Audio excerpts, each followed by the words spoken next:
নমস্কার বন্ধুরা, আজ আপনাদের সবাইকে যে গল্পটা শোনাতে যাচ্ছি এটা সম্পূর্ণ কাল্পনিক লেখা একটি গল্প। গল্পটি আমার নিজের লেখা গল্প। গল্পতে যে সমস্ত চরিত্র, স্থান, কাল চয়ন করা হয়েছে তা কেবলমাত্র গল্পের খাতিরে চয়ন করা। কোনো জাতি বা সম্প্রদায়কে আঘাত করা গল্পের মূল উদ্দেশ্য নয়।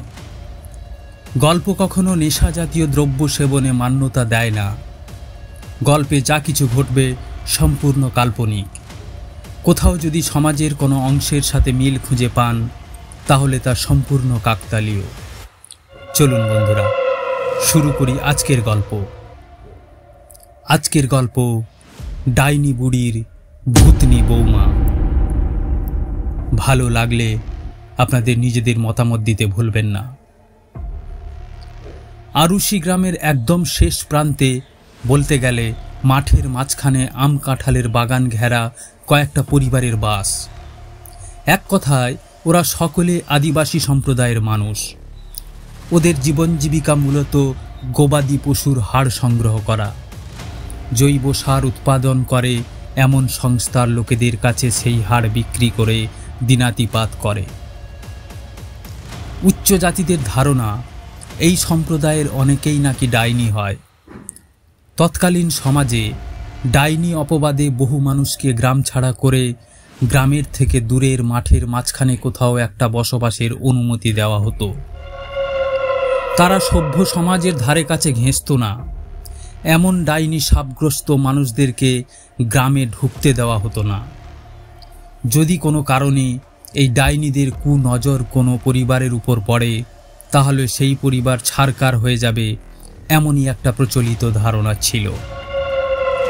আমার দাদু ঠাকুমার মুখ থেকে শুনেছি ডাইনিরা নাকি পা উপরের দিকে করে হাতে ভর দিয়ে হাঁটে, অনেকটা কাঁকড়া বিছের ন্যায়। ওরা নাকি এমন হাঁটতেই স্বচ্ছন্দ বোধ করে। তবে ওদের এই জাতীয় হাঁটা চলা বা ওদের ডাইনি রূপ প্রকট পায় শুধুমাত্র গ্রামের অবোধ শিশুদের সামনে, নচেত যেখানে সভ্য মানুষের আনাগোনা নেই সেই সমস্ত স্থানে। এমনই এক ডাইনি বুড়ির গল্প আমার দাদু ঠাকুমার মুখ থেকে আমার নিজের শোনা। সেই শোনা গল্পটি আজ আপনাদের সামনে পরিবেশন করব। বন্ধুরা, আমার ঠাকুমার বাপের বাড়ি চকিসমাইলপুর গ্রামে। ওই গ্রামের অধিকাংশ মানুষ আদিবাসী সম্প্রদায়ের। যে কজন উচ্চ সম্প্রদায়ের মানুষ রয়েছেন তারা প্রধানত জমি জায়গা ও অর্থ সম্পত্তিতে সচ্ছল। আদিবাসী সম্প্রদায়ের মানুষেরা খালের ধারে বা মাঠে ফেলে যাওয়া মৃত গবাদি পশুর হাড় সংগ্রহ করে আর চাষ জমি থেকে মৃত শামুক কুড়ায়। শামুক পুড়িয়ে তা থেকে চুন তৈরি করে। সেই হাড় ও চুন মাথায় করে নিয়ে গিয়ে দূরের হাটে বেচে ওরা সংসার চালায়। ওরা হাটে যায় ভোরে আর জিনিসপত্র কেনাবেচা করবার পর হাঁড়িয়া খেয়ে ঘরে ফেরে গোধূলি বেলায়। এমনই একদিন এক ডাইনি বুড়ি গাঁয়ের খালের ধারে হাড় কুড়োচ্ছিল। কয়েকটা রাখাল ছেলে গরু চড়াচ্ছিল বলে বেশ বিব্রত বোধ করে ডাইনি বুড়ি খালে নেমে মৃত শামুক তুলছে। অল্প জলে একটা মাছ ধরে ফেলেছে ডাইনি বুড়ি। মাছ ধরবার খুশিতে ডাইনি বুড়ি নিজের ডাইনি রূপ প্রকট করতে যাবে, অমনি দেখলো একটা বাচ্চা মেয়ে বেশ সুন্দর পোশাক পরে খালের পাড়ে বসে কাঁদছে। ডাইনি বুড়ির জিভ থেকে বাচ্চা মেয়েটিকে দেখে টপ টপ করে লালা ঝরছে। বাচ্চা মেয়ে একদম কচি মাংস, আজ রাতে বেশ রসিয়ে কষিয়ে খাওয়া যাবে। লম্বা লম্বা নখ বার করে বাচ্চা মেয়ের পেছনে দাঁড়িয়ে ওর কাঁধটা খুবলে নেবে, এমন সময় বাচ্চা মেয়েটা হাউ হাউ করে কাঁদতে কাঁদতে নিজের মনে মনে বলছে, আমি আর কোনোদিন ঘরে ফিরব না। ঘরের লোকে এত বকলে সে আর কোনোদিন ঘরে ফিরবে না, এই খালের জলে ডুবে মরবে। বাচ্চার মুখ থেকে কাঁদো কাঁদো গলায় এমন কথা শুনে ডাইনি বুড়ি বাচ্চাটার পেছনে দাঁড়িয়ে ধেই ধেই করে নাচতে শুরু করে। দুই হাঁটুর ফাঁকে মাথা গুঁজে বসে রয়েছে বাচ্চা মেয়েটি। ডাইনি বুড়ি তার ডাইনি বিদ্যা বলে নিজের রূপ পাল্টে সুন্দর পোশাক পরে বাচ্চার মাথার উপর দিয়ে এক প্রকার লাফ দিয়ে ওর সামনে এসে দাঁড়ায়। ডাইনি বুড়ি বাচ্চাটার পাশে এসে বসল। বাচ্চার গায়ে হাত দিতেই কেমন যেন বাচ্চাটা চমকে উঠল। বাচ্চা মেয়েটার মায়াবী চোখ থেকে ঝরঝর করে জল ঝরছে। খুব জোরে জোরে হাঁপাতে হাঁপাতে কেমন যেন বাচ্চাটা করছিল। ক্ষণিকের মধ্যে শান্ত হয়ে বাচ্চাটা নিষ্পলক ডাইনি বুড়ির দিকে তাকিয়ে মৃদু হাসে। বাচ্চার মাথায় হাত বুলিয়ে ডাইনি বুড়ির তার নাম ঠিকানা সব জানতে চায়। আরও জানতে চায় কেন সে এখানে এসেছে, কেন সে এই নির্জন খালপাড়ে একা বসে রয়েছে। বাচ্চা মেয়েটা বলে ওর নাম তিন্নি বাগদি, দূরের গাঁয়ের বাগদি পাড়ায় ওর বাড়ি। সারাক্ষণ খেলে বলে ওর বাবা মা বকেছে, তাই অভিমানে একা এতটা পথ হেঁটে চলে এসেছে। আর সে ঘরে ফিরবে না, সে এখানেই থাকবে আর নিজের জীবনকেই খালের জলে ডুবিয়ে মেরে ফেলবে। তিন্নির হাত পা টিপতে টিপতে ডাইনি বুড়ি মুখ লুকিয়ে লুকিয়ে মনে মনে ভাবছে, অনেক হাড় মাংস আছে, জমিয়ে খাওয়া হবে। তারপর ডাইনি বুড়ি বলে, মা এত রাগ করে না, তুই বরং আমার ঘরে চল। আমার ঘরে কেউ নেই, অনেক খেলনা আছে। সব খেলনা নিয়ে তুই একাই খেলবি, কেউ তোকে বকবে না। সারাক্ষণ খেলবি, কেউ তোকে বাধা দেবে না। তুই খাবি আর খেলবি। চল মা চল, তাড়াতাড়ি করে আমার ঘরে চল। আমার ঘরটা ওই যে দূরে মাঠের মাঝখানে আম বাগান ঘেরা ওই জঙ্গলের ভেতর। আমি আর আমার ছেলে থাকি। ছেলেটা বড্ড রোগা, তাই। ডাইনি বুড়ি জিভ থেকে লালা ঝরিয়ে দাঁত কড়মড় করতে করতে বলে, তাই আমি ওকে বকি না। আবার শান্ত হয়ে ডাইনি বুড়ি উঠে দাঁড়ায়, তিন্নির হাত ধরে টেনে তোলে আর নিজের ঘরের উদ্দেশ্যে নিয়ে চলে। হাড় ও শামুক কুড়ানো বস্তা খালের ধারে ঝোপের মধ্যে আগে থেকেই লুকিয়ে রেখেছে ডাইনি বুড়ি। তিন্নিকে ঘরে রেখে এসে পরে অন্য সময়ে ওই বস্তা নিয়ে যাবে। ভয়ে ভয়ে তিন্নি ডাইনি বুড়ির সাথে এগিয়ে চলেছে ডাইনি বুড়ির বাড়ির উদ্দেশ্যে। মাঠের মাঝখান দিয়ে অনেকটা পথ যেতে যেতে মনে মনে ডাইনি বুড়ি ভাবে সে এখন ভিন্ন রূপে রয়েছে। এই রূপে ঘরে ফিরলে সবাই অবাক হবে, তাই ছলনার আশ্রয় নেয় ডাইনি বুড়ি। ঘরের প্রায় কাছাকাছি এসেই ডাইনি বুড়ি তিন্নিকে বলে খুব জোর তার বাথরুম পেয়েছে। তিন্নিকে এক জায়গায় দাঁড় করিয়ে জঙ্গলে ঢুকে বাথরুম সেরে আসছে বলে ক্ষণিকের জন্য মিলিয়ে যায়। সঙ্গে সঙ্গে বৃদ্ধা রূপ ধারণ করে খুঁড়িয়ে খুঁড়িয়ে তিন্নির কাছে পৌঁছে কোমর সোজা করে কপালে হাত ঠেকিয়ে বৃদ্ধা বলে, আমার বৌমা তোমাকে এখানে দাঁড় করিয়ে বাথরুম করতে গেছে, ওর আসতে একটু দেরি হবে। তুমি বলো আমার সাথে আমার ঘরে চলো মা। বৃদ্ধার কথায় সায় দিয়ে বৃদ্ধার পেছনে পেছনে তিন্নি চলছে। ভাঙাচোরা মাটির ঘর, কোনো মতে মাথা গোঁজার ঠাঁই। ঘরের সামনে আম বাগানের মধ্যে ডাঁই করা বড় ছোট হাড়ের কঙ্কাল, আবার কোথাও শামুক খোল। ধিক ধিক করে এক জায়গায় আগুন জ্বলছে। এমন সময় তিন্নি দুয়ারে বসা এক অল্প বয়সী যুবককে কটমট করে ওর দিকে তাকিয়ে থাকতে দেখছে। তিন্নি ভয়ে চোখ সরিয়ে নেয়। তিন্নি অন্যদিকে তাকিয়ে রয়েছে।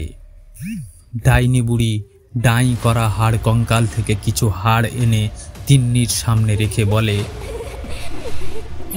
এই নাও, এইগুলো নিয়ে খেলা করো। খালের ধারে বলেছিলাম না আমার ঘরের অনেক খেলনা আছে, এইগুলো সেই খেলনা। নাও নাও, তুমি খেলা করো, আমি একটু রান্না চাপাই।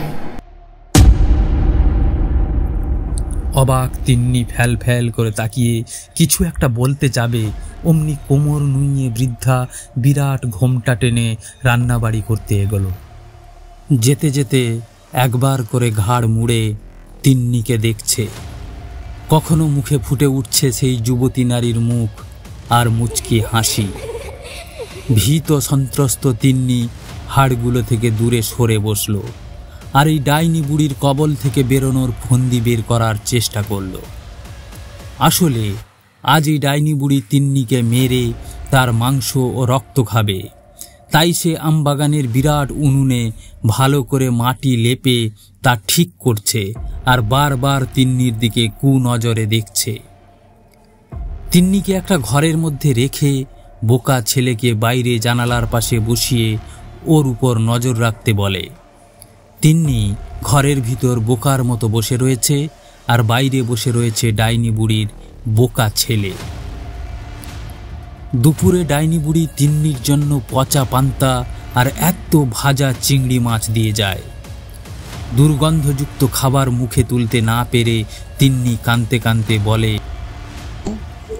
আমার বাড়ি যাব, আমাকে ছেড়ে দাও। তোমার বৌমাকে ডাকো, সে আমাকে আমার বাড়ি ছেড়ে দিয়ে আসবে। তুমি পচা বুড়ি, আমাকে পচা খাবার দিচ্ছ। আমি বাড়ি যাব, আমি বাড়ি যাব, আমাকে ছেড়ে দাও। লম্বা দাঁত বের করে ডাইনি বুড়ি বলে, আমার বৌমাকে দেখবি? দাঁড়া, দেখাচ্ছি। দরজা জানলা বন্ধ করে তারপর তোকে আমার বৌমাকে দেখাচ্ছি। ভয়ে তিন্নি ঘরের এক কোনায় জড়সড় হয়ে আর চোখে দেখছে। ডাইনি বুড়ি কখনো বৌমার রূপ ধারণ করে তো কখনো ডাইনি রূপ ধারণ করে, আবার কখনো সাধারণ বৃদ্ধার রূপ ধারণ করছে। তারপর তিন্নিকে ধমক দিয়ে বলে, চুপচাপ খেয়ে নে, এরপর রাতে তোকে খাবো। আমি রান্নার আয়োজন করছি, চুপচাপ খেয়ে নে। বলেই দরজা জানালা বন্ধ করে ডাইনি বুড়ি বেরিয়ে যায়। ঠিক সন্ধ্যা 6টায় ডাইনি বুড়ি উঠোন ঝাড় দিয়ে দরজা খুলে দেখতে আসে তিন্নি কি করছে। দরজা খুলতেই ডাইনি বুড়ি অবাক হয়ে যায়। ঘরে তিন্নি নেই, তার জায়গায় বধূ বেশে এক নারী পেছন ঘুরে দাঁড়িয়ে রয়েছে। ডাইনি বুড়ি অবাক হয়ে জিজ্ঞেস করে, তুমি কে? কি তোমার পরিচয়? গলা বেশ ভারী ভারী করে ওই বধূ বেশি নারী বলে, আমি তোমার বৌমা, মানে নাত বউ। জিজ্ঞেস করো তোমার নাতিকে, সে আমাকে আজই বিয়ে করে এনেছে, এই ঘরে থাকতে বলে গেছে। ডাইনি বুড়ি ছেলেকে ডেকে নববধূকে দেখিয়ে বলে, তুই এই সুন্দরী বউকে ঘরে বৌমা করে এনেছিস? তুই তো আগে কখনো বলিসনি। বৌমাটা কি মিষ্টি, কি মিষ্টি। আজ তোর বাসর ঘর আমি সাজিয়ে দেব। ডাইনি বুড়ির ছেলে বেশ কিছুক্ষণ অবাক হয়ে সুন্দরী নারীর প্রতি দেখে বলে, হ্যাঁ হ্যাঁ হ্যাঁ মা, হ্যাঁ হ্যাঁ আমি এনেছি, আমি বিয়ে করে এনেছি। আমি লজ্জায় কিছু বলতে পারিনি। আমরা আজই বিয়ে করে ফিরছি। তোমার বৌমা পছন্দ হয়েছে? ডাইনি বুড়ি বৌমার গাল ছুঁয়ে টিপে দেখতে গিয়ে অনুভব করে বৌমার গাল কাঠের মতো শক্ত। ছিটকে দূরে সরে এসে ফ্যাল ফ্যাল করে তাকিয়ে থাকে বৌমার দিকে।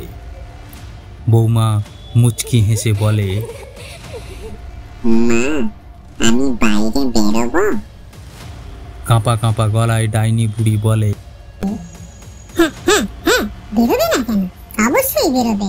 বৌমা, তুমি আমার সাথে একটু আসো, এসে রান্নার কাজে একটু হাতটা লাগাও। হ্যাঁ, তুমি আর আমি দুজন মিলে রান্না করব। আজকে ভালো মন্দ খাওয়া হবে। আমার ছেলের বিয়ে বলে কথা। শাশুড়ি মায়ের কথা শুনে বৌমা রান্নাঘরে যায় এবং রান্নার কাজে হাত লাগায়। রান্না হবে জঙ্গল থেকে কুড়িয়ে আনা সদ্য পচা পশুর মাংস ও জঙ্গলের শাকপাতা। এগুলোই আজকের আয়োজন। শাশুড়ি ও বৌমা রান্না করতে করতে একবার করে শাশুড়ি বৌমার দিকে তাকায় আর মনে মনে ভাবছে, আজ দুজনকে খাবো খাবো খাবো। অনেক দিন ধরে জ্যান্ত মানুষের মাংস খাওয়া হয়নি। ছেলে বৌমা দুজনকেই খেয়ে ওদের হাড় দূরের হাটে বেঁচে আসবো। তারপর এই জায়গা ছেড়ে অন্য জায়গায় চলে যাব। সেখানে খুঁজবো এরকম মানুষ, তাদেরকেও শেষ করব।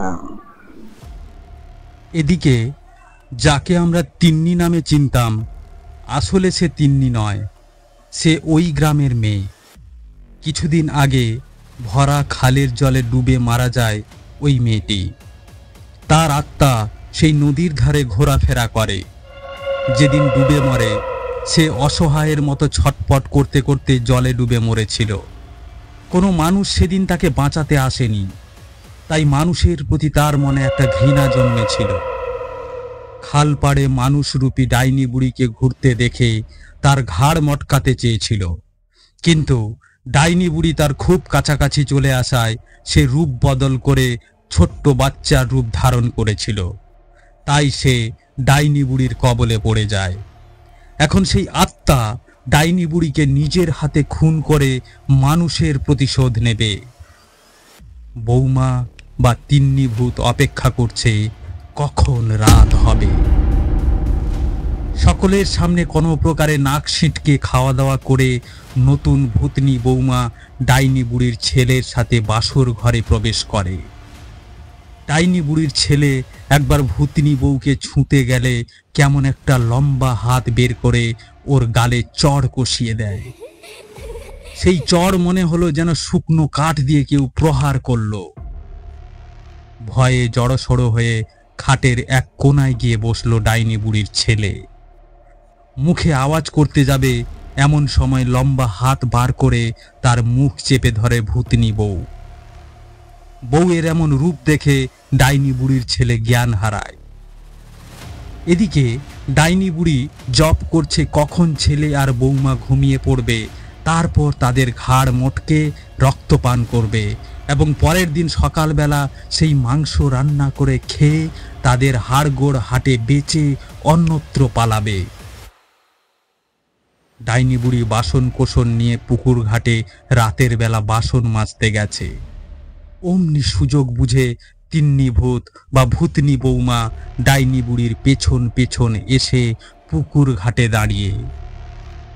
ডাইনি বুড়ি তখনও বিড়বিড় করে বলছে, ছেলেকেও খাবো, বৌমাকেও খাবো, ছেলেকেও খাবো, বৌমাকেও খাবো, তবেই আমার শান্ত হবে। বাসন ধুয়ে ঘরে ফিরবে বলে কোমর সোজা করে পিছনে তাকিয়ে দেখে প্রকাণ্ড এক মহিলা আবছা অন্ধকারে দাঁড়িয়ে। তার মুখ স্পষ্ট দেখা যাচ্ছে না। ডাইনি বুড়ি ভয়ে বলে,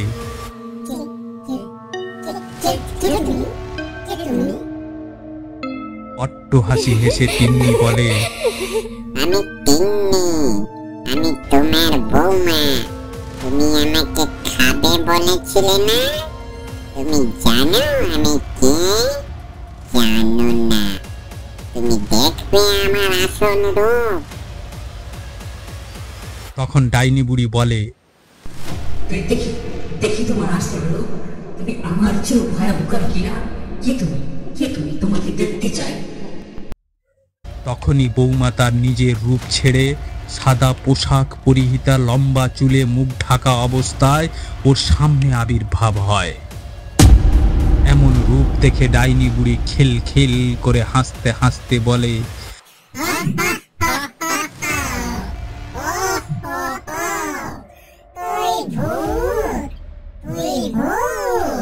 বুঝেছি, তুই আমাকে ভয় দেখাচ্ছিস।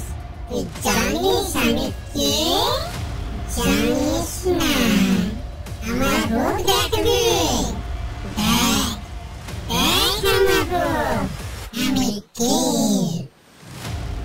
বলতে বলতে ডাইনি বুড়ি মানুষের রূপ থেকে ডাইনি রূপে প্রকট হয়। হাতের ওপর ভর দিয়ে পুকুরের জলের এপার থেকে ওপারে অনায়াসে চলে গিয়ে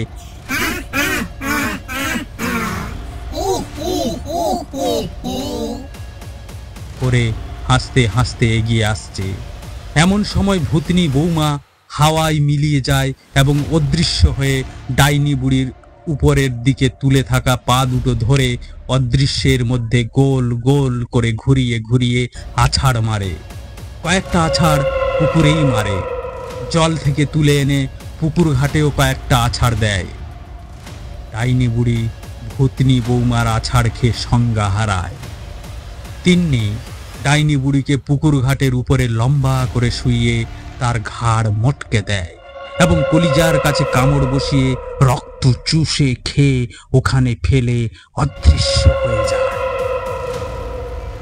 পরের দিন সকালবেলা ডাইনি বুড়ির ছেলের জ্ঞান ফিরতে দেখে পুকুর ঘাটে একজন নখ দাঁত বার করা এক বৃদ্ধা পড়ে রয়েছে। দেখতে অবিকল তার মায়ের মতো, কিন্তু তার মায়ের এমন বড় বড় দাঁত, এত বড় বড় নখ সে আগে কখনো দেখেনি। গ্রামের মধ্যে এই খবর পৌঁছতে গ্রামবাসীরা ছুটে এসে তাকে মৃত অবস্থায় উদ্ধার করে। আসলে বৃদ্ধা ছিল এক ডাইনি। ডাইনি বুড়ির ছেলে সমস্ত কথা গ্রামবাসীদের শোনাতে সবাই আঁতকে ওঠে। সকলের একই কথা, ডাইনির সাথে ভূতের যুদ্ধে ডাইনি বুড়ি হেরে গেছে। ভূত বা প্রেতাত্মা বুড়ির রক্ত চুষে ফেলে অদৃশ্য হয়ে গেছে। ডাইনি বুড়ির ছেলেকে অনেক জিজ্ঞাসাবাদের পর জানা যায় সে তার মায়ের মতো ডাইনি নয়, সে সাধারণ মানুষ। তাই গ্রামবাসীরা সকলে মিলে ডাইনি বুড়ির ছেলেকে এক ফাঁকা মাঠের মাঝখানে জঙ্গলে ঘেরা বাড়িতে থাকতে না দিয়ে গ্রামের মাঝখানে একটা পতিত জায়গা দেয় এবং সেখানে এসে ডাইনি বুড়ির ছেলে বসবাস শুরু করে। নমস্কার বন্ধুরা, আজকের গল্পটা তোমাদের কেমন লাগলো নিজ নিজ মতামত দিতে ভুলবে না। তোমাদের একটা মূল্যবান মন্তব্য আমায় গল্প পাঠে উৎসাহ যোগায়। এখনও যদি আমার শ্রোতা বন্ধুরা আমার এই ছোট্ট ইউটিউব চ্যানেলটিকে সাবস্ক্রাইব না করে থাকো তাহলে অবশ্যই সাবস্ক্রাইব করে নিও এবং বেল আইকনটি বাজিয়ে রাখবে। বন্ধুরা, আবার কথা হবে গল্পের ছলে অন্য কোনো গল্পে।